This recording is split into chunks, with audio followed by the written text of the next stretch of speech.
नमस्कार, दंडवत प्रणाम। आज आपल्याला गुळाचा केक बनवायचा आहे आणि आपण हे गुळाचं पाक करून घेतला आहे, म्हणजे सिरप बनवून घेतला आहे। त्याच्यामध्ये काही बारीक खडे-बिडे असले काही असलं तर ते निघून जातो आणि चाळणीने चाळून घेणार आहे। तर आता आपण नेहमीच खातो साखरेचा जो केक आहे तो, पण आज मी गुळाचा केक करणार आहे आणि छोटासाच करणार आहे।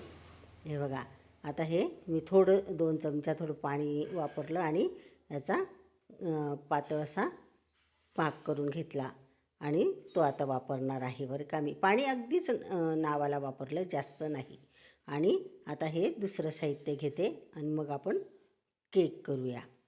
आता हे मैदा घेतला, 2 जे फुलपात्र आहेत ना ते चाळून घेतला, मात्र तो मग चाळल्याने हलका होतो मैदा। आणि हे दूध घेतलं अर्ध फुलपात्र याच्यासाठी, आणि अजून लागेल तर अजून घेणार आहे। ही मिल्क पावडर आहे, ही टूटी फ्रुटी आहे, हा गुळाचा पाक आहे आणि दही आहे। आणि अजून आपल्याला ऑइल लागणार आहे, ऑइल पण घेतलेलं आहे मी। हे बघा, हे दूध आहे पण हे अपूर्णच येईल मला माहिती आहे। आणि हे ऑइल घेतलं आहे। जेव्हा आपण हे खातो ना, केक खातो ना, तो कोरडा कोरडा लागतो, म्हणून आपल्याला बऱ्यापैकी ऑइल वापरून घ्यायचं आहे इथे। आता हे मिक्सरचं भांडंच घेतलं मी, काही दुसरे भांडे भरत नाही असं वाटलं मला, आणि मिक्सरचं भांडं घेतलं। त्याच्यामध्ये आपला हा गुळाचा पाक आहे ना, हा टाकून घेतला आणि आता ऑइल टाकून घेते 3 पळ्या।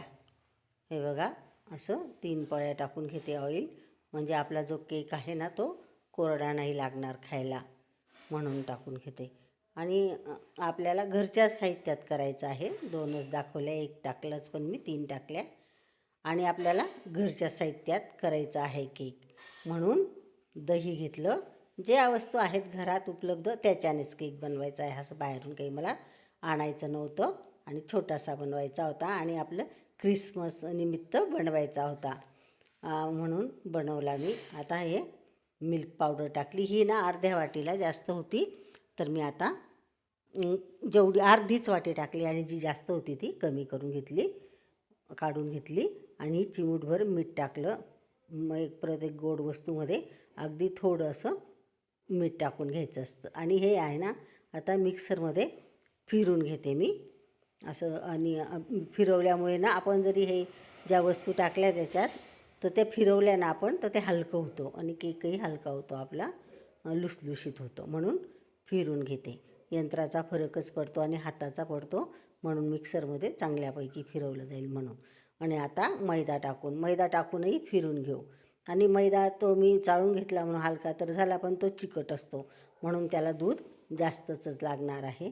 हे मला माहिती होतं, पण ते माझ्या नंतर लक्षात आलं, म्हणून मी अर्ध, आणि तुम्हाला सांगेल आता किती दूध लागलं।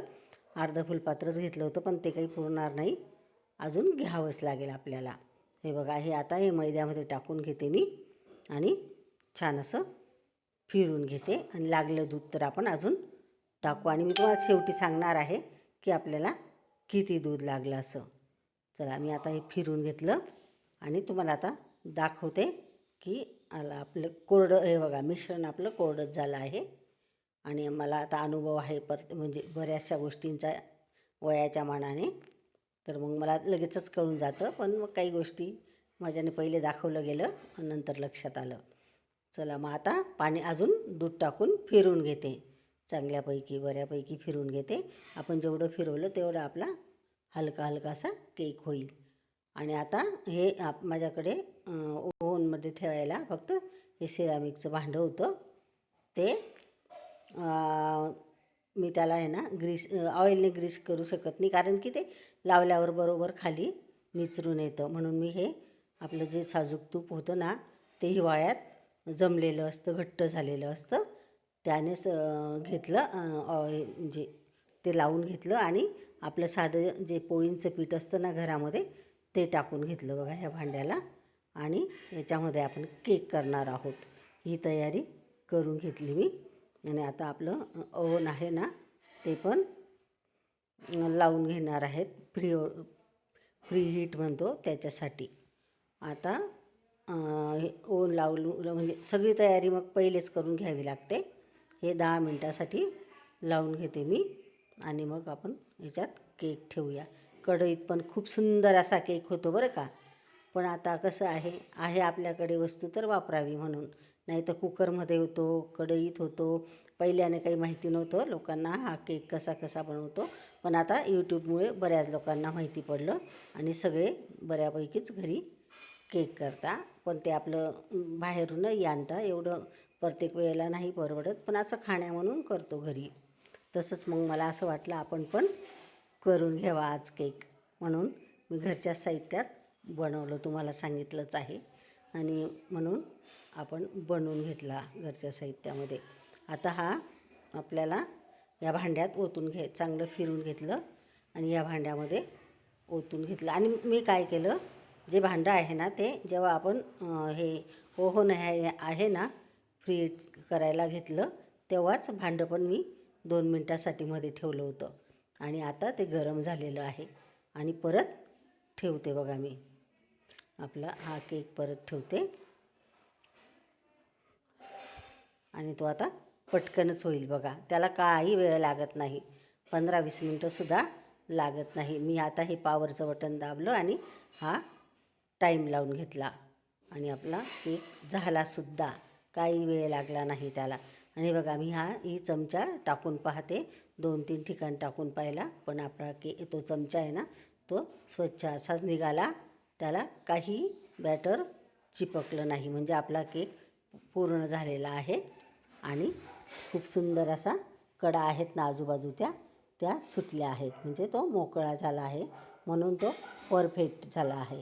आणि छोटाच केला, काही जास्त नाही केला. हे तर तुम्हाला आधी पण सांगितलं मी, छोटाच केला आणि मला करावंसं वाटलं म्हणून केला मी. आणि आता आपण त्याला उलटा करून घेऊ. खूपच मऊ लुसलुशीत झाला बरं का आपला केक. आपण दूध पावडर वापरली होती त्याच्यासाठी म्हणून बहुतेक. आणि आता भांडं आहे ना ते खूप गरम आहे, म्हणून तो आता मला कापडाने घेतलं मी उचलून आणि एकाकडनं सुरी घातली. हे बघा किती सुंदर आणि छान असा गरमागरम केक आपला तयार झाला आहे. आता कट करून घेऊ आपण. कट करताना सुद्धा गरमच आहे.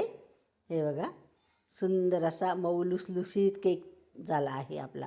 आणि हा केक आपण चहासोबतसुद्धा खाऊ शकतो आणि नुसता तरी खाऊ शकतो गरमागरम, पण चहासोबतसुद्धा तो खूप छान लागतो बरे का खायला. आणि त्याच्यामध्ये असा कलर का आला तर हा पण ना मिल्क पावडर वापरली आहे म्हणून, आणि त्रुटी फ्रुटी पण वापरली आहे म्हणून, पण मिल्क पावडरमुळेच हा कलर आला. बघा किती सुंदर असा कलर आला आहे आपल्या ह्या केकला. चला तर आपण ना त्याचे छोटे छोटे कट करून घेऊ तुकडे म्हणून, आणि तुम्हाला मी दाखवते किती मऊ झाला आहे आपला केक. खूप सुंदर असा झाला आहे. त्याला काही जास्त अशी प्रोसेस केली नाही वेगळी. तेव्हा भांड्यातच फिरून घेतलं आणि आपलं जे काही बॅटर होतं ते मी टाकून दिलं भांड्यामध्ये आणि ओव्हनमध्ये ठेवून दिला, बस एवढंच केलं. मस आहे ना त्याच्या निमित्ताने आज केक बनवला आहे आणि आपण खूप सुंदर असा केक झाला आहे आपला. ओव्हनमध्ये बनवला आहे मी, तसं कढईमध्येच बनवणार होती, पण आराध्य माझा नातू ऐकत नव्हता. तो म्हणतो आहे ना आपल्याकडे ओव्हन तर बनव मग केक, म्हणून त्याच्यामध्ये बनवून घेतला. आणि तुम्हाला कसा वाटला, मी तुम्हाला साहित्य दाखवलंच आहे काय काय टाकलं आहे ते, आणि तुम्हाला कसा वाटला ते तसा. तर मग तुम्हाला जरी आवडला असेल तर लाईक करा, शेअर करा आणि सबस्क्राईब तर नक्की करा आपली मावशी या नात्यात.